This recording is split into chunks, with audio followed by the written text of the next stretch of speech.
Gooners, football fans, welcome to the Sunday edition of the Positively Uncensored Arsenal podcast, the post Brentford edition, with my good friend Blackburn George, the Ars blogger. Morning, George. How you doing?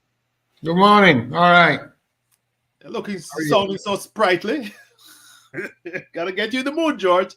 So, George, I'm a happy Gooner.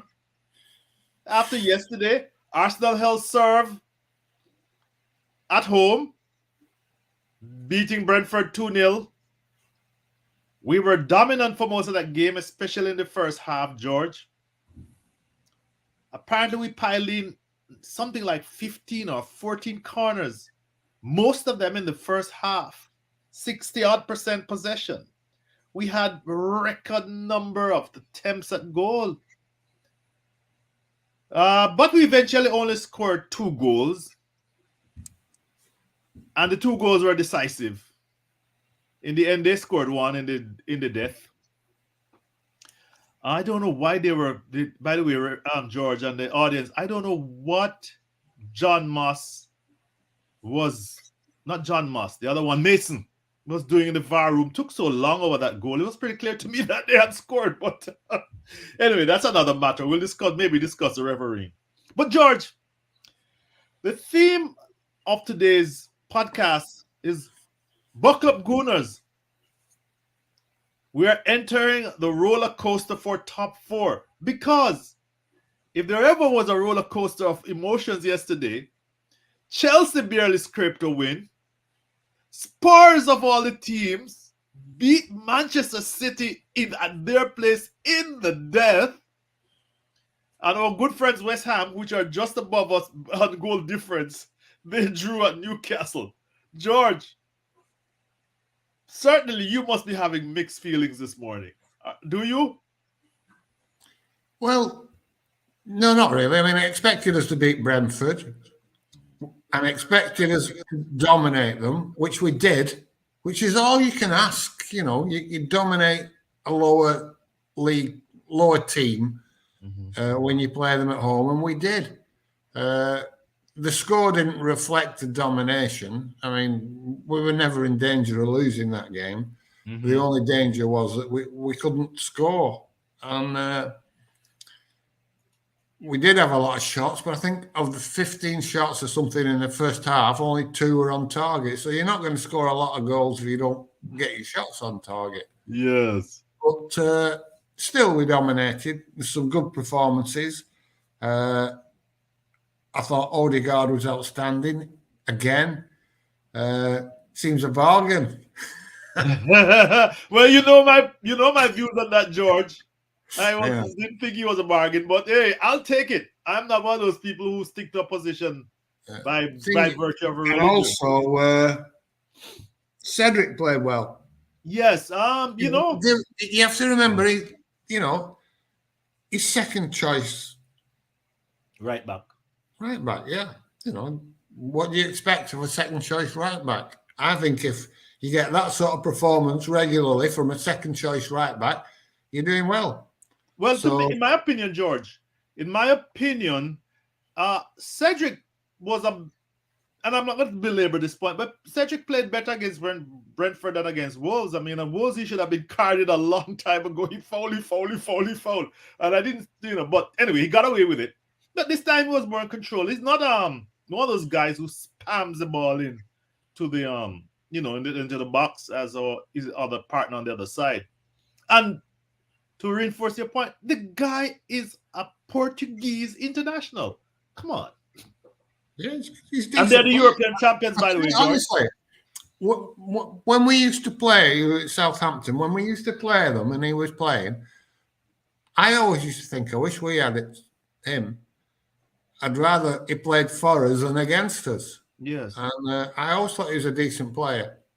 And I still think he's a decent player. I don't think he's a great player, but he's a good player. And he's certainly a very good second choice. So anyway, but that won't go down well because, you've got to hate Cedric. Yes. And you got to hate somebody, George. And you got to love the Emperor. I mean, look at the furore over Xhaka yesterday. Right. I mean, what's your thoughts on that? Go ahead. Well, he wasn't when Lacazette left the field. Yes, Tierney was supposed to be captain, so they offered it. He offered the armband to Xhaka, and Xhaka said no. Tierney, that's not rejecting the thingy, and he probably understands that, you know, he shouldn't be. He shouldn't. A lot of the fans don't want him wearing the captain's armband. So if he'd have taken it, there'd have been an uproar. Why is Xhaka getting it? Why did Tierney not get it? He snubbed Tierney. It's fucking pathetic. I think he did right, and I mean, I think he's made his intention. He's made his peace with the fact that he's not going to be captain. I think they tried to get him to be captain again a couple of months ago, but they've probably had a word with him, saying, "Look, it's not going to happen now." Mm-hmm. So he's accepted it, and he's not let it happen, and he's made a little bit of a statement saying, "You know, I'm not the captain. Tierney is." I thought he did right. I don't see what the upset's about. Well, you know, George, but you know the state. Well, I mean, there's several Arsenal fans who think make a whole mountain out of a molehill, and captaincy is one of these issues that is like sacred to some people.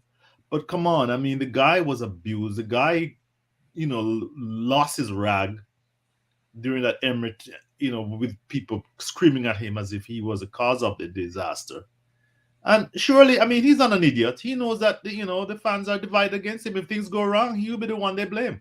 I mean, I think, you know, as you said, the club must have made it clear that, well, I wasn't even sure if Tierney was the guy, but Lacazette seemed to think he was the next in line, and that was just amused me the most. Well, I mean, it's ridiculous in the first place. I mean, Ian posted on Positively Arsenal last night, you know, this will be a period in time where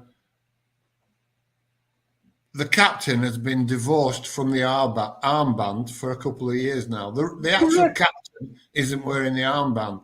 Yes. And it's a stupid situation, and it's all about PR. You know, everybody knows. Everybody in the team knows that he's the captain, but he's not wearing the armband Precisely for PR reasons, because you don't want to upset some of the precious fans that were so hurt when he told them to fuck off. Jesus, it's pathetic. Yeah, and then they're the same ones not making a whole, 9 yards. I mean, George, there's some of us who have decided we don't want, you know, I've had people I've seen people, let me put this other way. I don't want to say. I was going to say something which would betray my job. But I've seen people refuse to be managers, you know, to be supervisors. And yet they you're one of your best workers, but they just don't want that responsibility.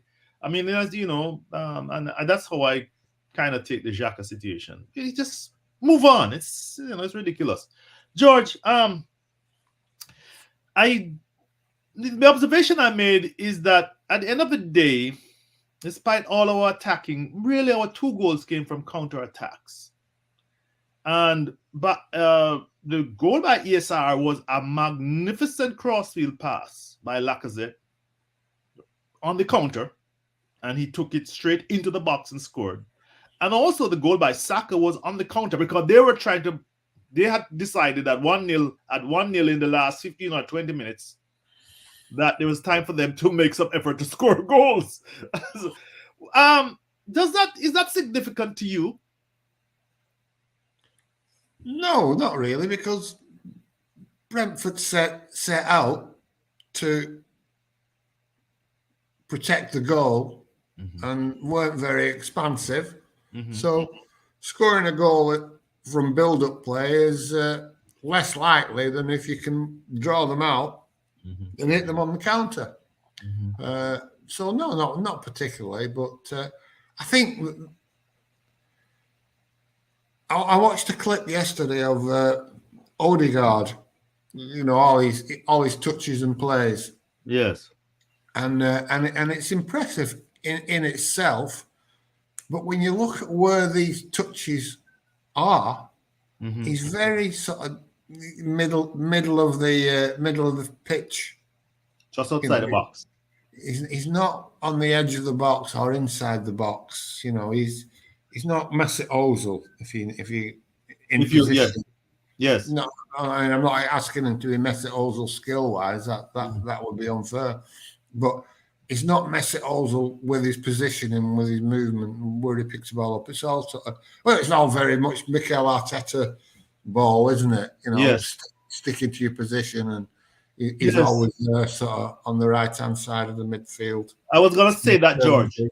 Yeah, I was gonna say that he has him to the right hand side of the midfield, not really in the middle per se. Go ahead, my friend. So that he needs to be further forward to open up defences like that.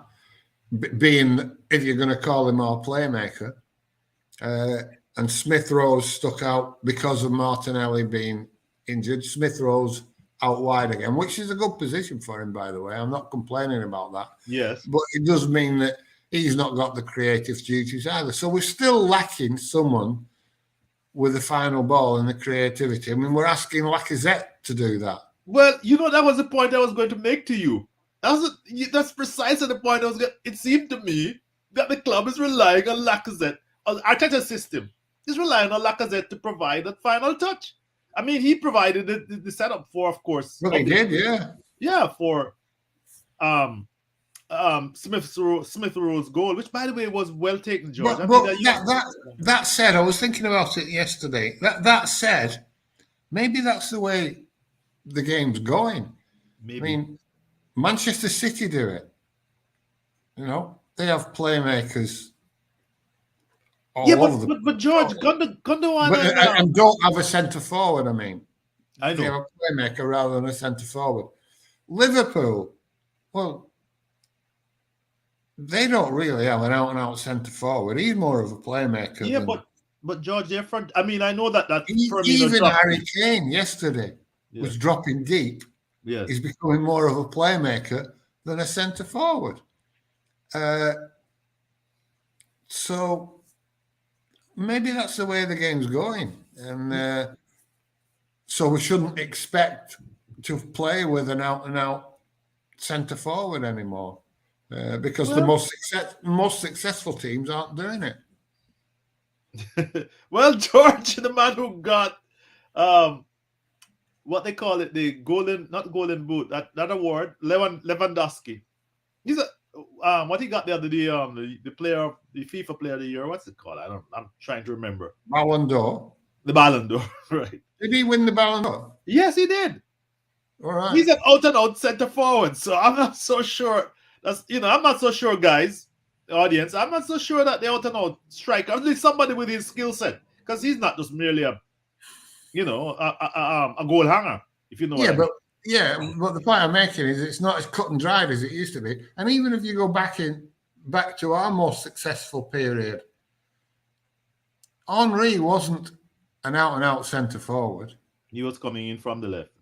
Coming in from the left, playmaking as well. 20 assists or whatever it was he made in that year. Yes. So he was the full package rather than a goal hanger or an Adebayor type. Yes, an Adebayor type. Giroud. And Giroud himself, he was more of a playmaker than a centre forward. So maybe that's just the way the game's going. And it's not that we should be complaining about Lacazette's role. Maybe we should just be complaining that we need someone a bit better at it than Lacazette, because but the slagging and 4 goals won't do, will it? 4 goals won't do. Yeah, well, I can't argue with that, but I like everything else online with Arsenal. Everything is unbalanced. It's extreme, one way or the other. But please give Lacazette his due. I mean, he fought for every ball in the box, including falling around and lying and screaming for every contact that he was made. George, what about that one, the real penalty call? It was a double takedown What do you thought of John Moss and Mason on in general in their calls? Because we have certain people who love us and listen to us, but they are always saying that somebody's screwing us over, a ref is screwing us over. What do you thought of Lacazette's penalty calls, apart from the obvious ones where he was just begging it? To be honest, I don't know because they didn't show enough of it on my TV. It was brushed under the carpet. It was dismissed fairly out of hand that it wasn't a penalty. It looked a little bit of a penalty to me, and there was certainly a handball that should have been a penalty. The one with the guy that went for the Odegaard shot? Yeah. Was it not Cedric? I think it was Cedric. No, Cedric made the shot. I know that the guy, when Odegaard went for that shot, the one that was deflected, it deflected off the boy's hand. And went for there was one where Cedric had a shot and a guy flew across the path of it and put it and it hit his elbow. Yeah. Put his elbow. Well, but in general, George, what you thought of the calls? Do you really think that? Well, I don't think they were very good, but I don't think they're very good in every game I watch, not just Arsenal games. The standard of refereeing is poor. And all of a sudden, every bad call that we get is a conspiracy against us, where they're making bad calls right, left, and centre all over the fucking place. So, as a matter of fact, George, Cedric got away with one with a sliding in. He was he came in and they say it's a slippery, wet grass on his, but it was studs raised, and all that he got was a talking to by Moss. Yeah, so that's not a conspiracy against us, is it? Yeah. Well, I think people just need to be balanced, George. Go ahead. I do think we seem to get on the end of an unusual amount of bad calls. But I think the standard of refereeing is piss poor anyway. Well, you know where I stand on that. But I know that a lot of people that support us are, concerned about the ref, and that's refereeing, and that's why I thought I should get your opinion and also express mine. We should. John Moss, we know he's a horrible referee. let's get that. But they all are. Who's a good referee? Can you name one?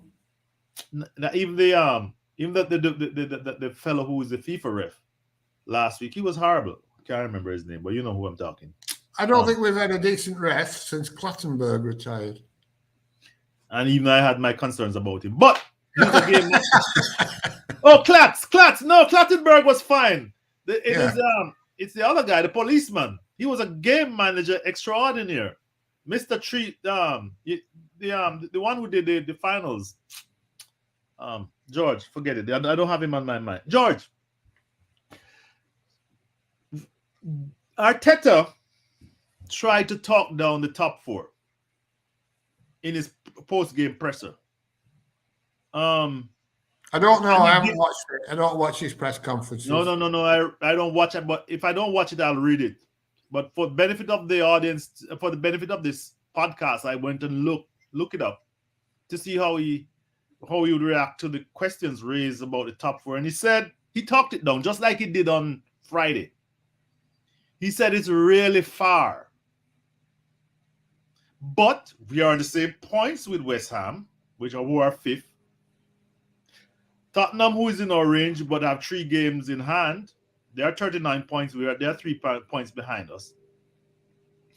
West Ham and ourselves play Wolves next. George, our good friend Shard says, at Arsenal, top 4 comes with the territory. It doesn't depend on Thierry Henry or anybody. The fans expect top 4. Your thoughts on this, my friend, in light of Brentford? We're not going over old ground. Well, I still think it's on. Exactly. But, and I think if we play as well as we played yesterday, consistently till the end of the season, it's a distinct possibility, which is an improvement, because 3 or 4 months ago, I would have dismissed it out of hand. But Xhaka, Partey, Odegaard, midfield, Smith Rowe, Saka, Lacazette, the defence that we know is good.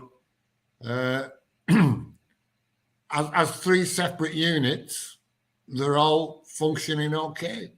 And we should have a good chance of doing it. But we still don't seem to create that many chances. But we'll just have to see how it goes, because it's not like anybody else is pulling up trees, is it? They're all giving us a lift. Yes, that is the point that you and he have made last time. That those are the teams. Obviously, I mean, look at well, I wasn't going to say Spurs, but West Ham is certainly went up to Newcastle and scored one, and then Joe Willock scored the equalizer. I mean, and they have the Europe to deal with, George. And I don't think Moyes can just simply mail that in. He has to make a good show of it. Yeah, I don't think West Ham will be the team that finishes above us if one of them do. Yes. Our threats are Spurs and United. And the tough thing about it, though, George, and this is why I say fans buckle up. They are, I mean, Conte is a driver, very proud man. And if anybody can make turn lemons into lemonade, he could, don't you think? Yeah, obviously he's a very good manager, and just because he's working at Spurs now doesn't detract from his ability as a manager. And I watched the game yesterday with City. City battered them, Yes, I saw the stats. I didn't see the game. I saw the stats. Well, I watched it, and I mean, you can't believe that they won. It's just one of those fucking games. But Harry Kane was outstanding. Really? He really was. And if he continues to play like that, Son, we've got some new guy. Yes, the one who scored on his debut. The one who scored on his debut. Yeah, he looks decent as well. I don't know. You can't write them off. You can't write them off. They're not playing any worse than we've played most of the season. So we're expecting us to improve, but them not to. Why? Exactly. It doesn't make sense, right? Why wouldn't they also expect to improve the longer that Conte's with them? And the same with United. I mean, United have got a far stronger squad than us. Mm-hmm. And you would expect them to eventually understand what their manager's telling them, because he'll be a good manager as well. Right. George, what's the difference in this running from those years when we had a bad winter? We used to have a bad winter, and in March we had to turn it around. Is there a difference? I'm motivated by that question because I used to have a lot of confidence that we would eventually come forth. Are you in the same mood? No, not really, because we don't make the number of chances that we used to under Arsene Wenger. I mean, goal-scoring opportunities weren't few and far between, and eventually I think towards the end of the season, when the weather picks up, and eventually we were out of the Champions League, right? We improved. So no, I'm not as confident because basically we haven't got Arsene Wenger at the helm, and I think the consistency with the team. I mean, they knew that he knew how good they were. Mm-hmm.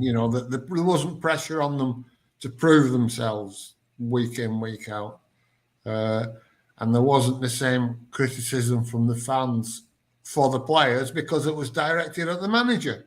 He carried the burden for the team when they were on a bad run, but now these days the players have to carry the burden because Arteta doesn't want anything to do with it, and the fans don't want Arteta to have anything to do with it.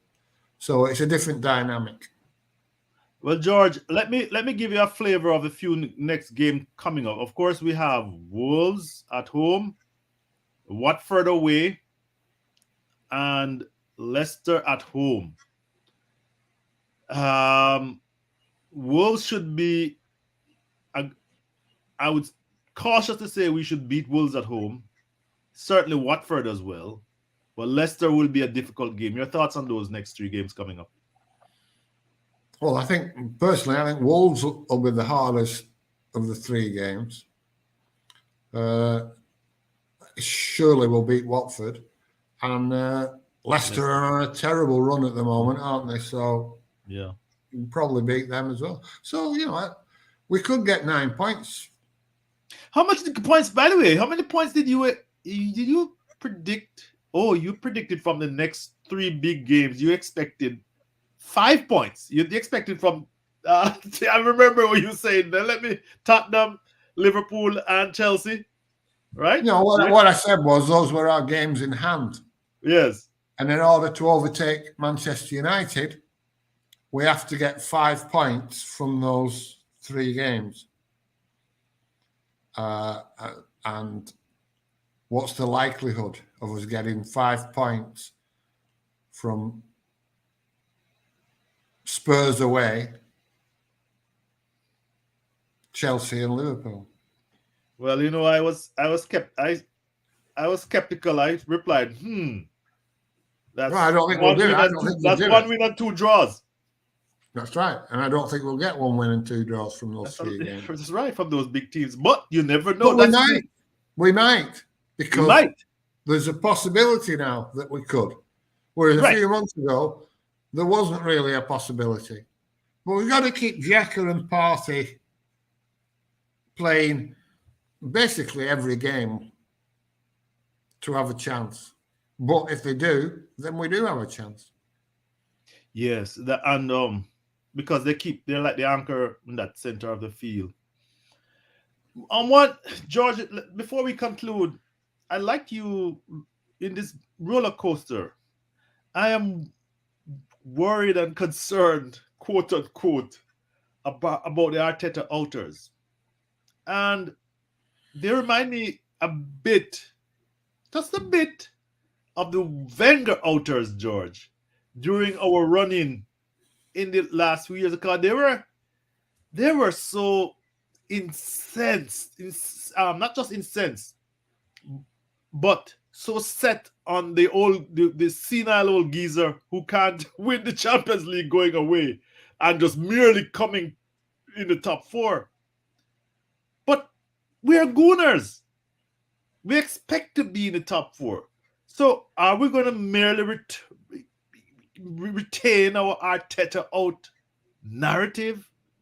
What is your advice? Some of them are our friends, and we've been counseling them that just being merely Arteta outers is going to be counterproductive.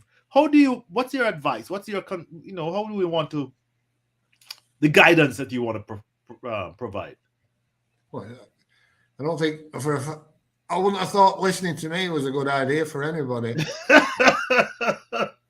So taking my advice, you'll end up in deep shit. And I just think it's 15 games to go. Let's let it play out. You certainly don't want to be hindering the team by creating a negative atmosphere. And I don't think it's as negative as Twitter would reflect. If you read Twitter, it's like a 50-50 split. Mm-hmm. It would appear, but I don't think it is. I think he's got much more time and backing. I don't think there's a tide against him. I really don't. I think it's exaggerated.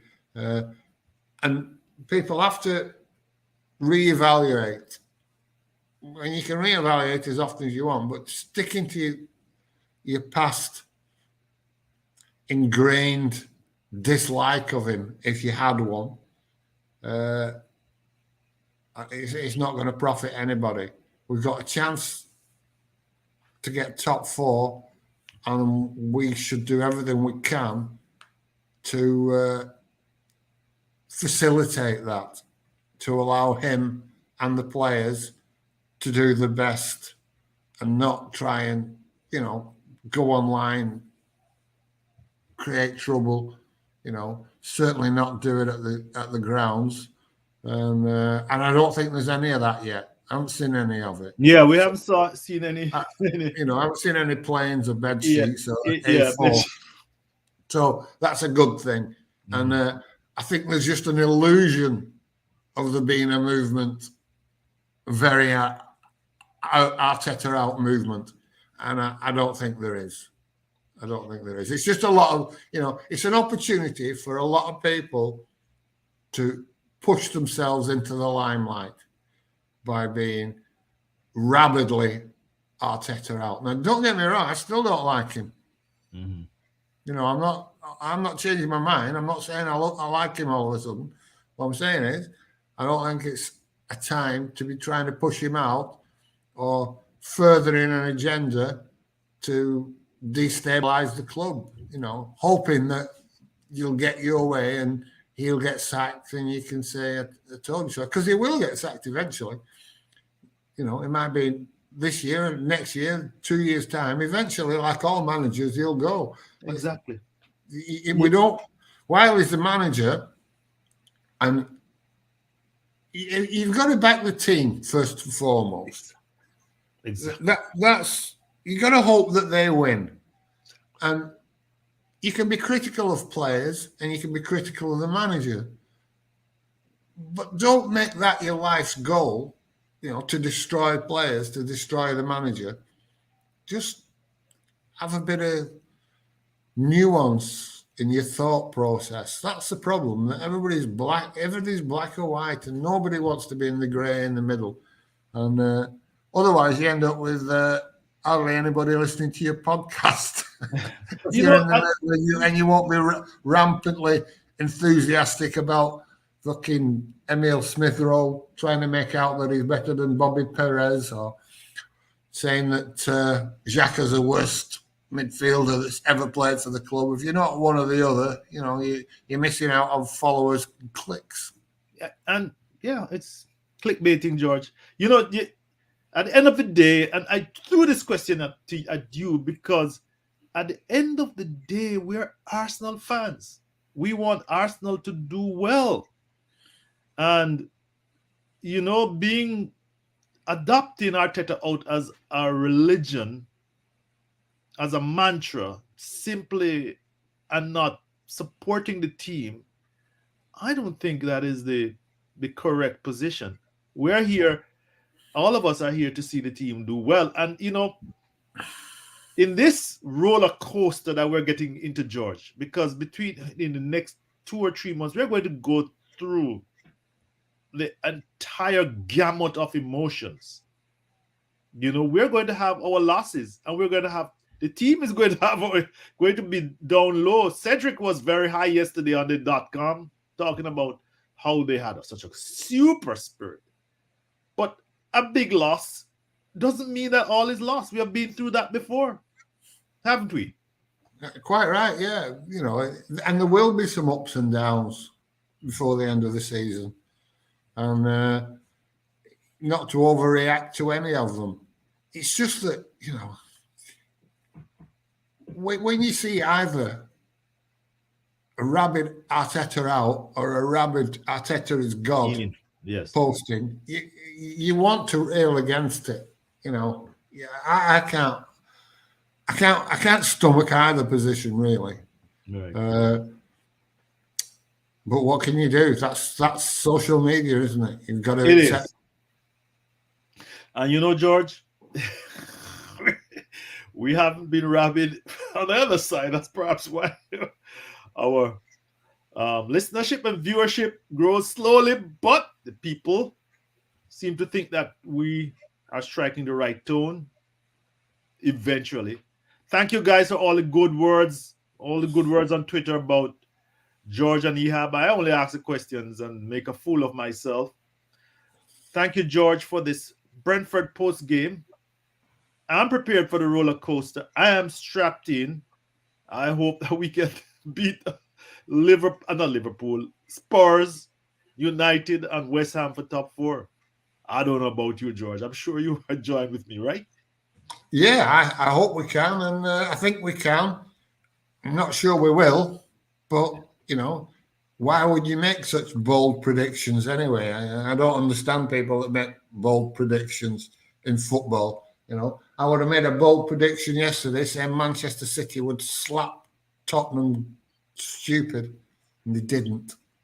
So, what's the point in making a bold prediction? That is football for you. George, thank you. Think we have nattered on a bit. I'm, looking forward to Wolves on Thursday. Strap team, before buckle up. Thursday. George, by the way, George, I hate roller coasters. I hate that stomach turning moment. But this is my club. I gotta hang in there. Thank you, George. Fans, remember to comment, to like and subscribe. We are growing. Slowly, we admit, but we are growing. And that's it for now. Bye. Bye.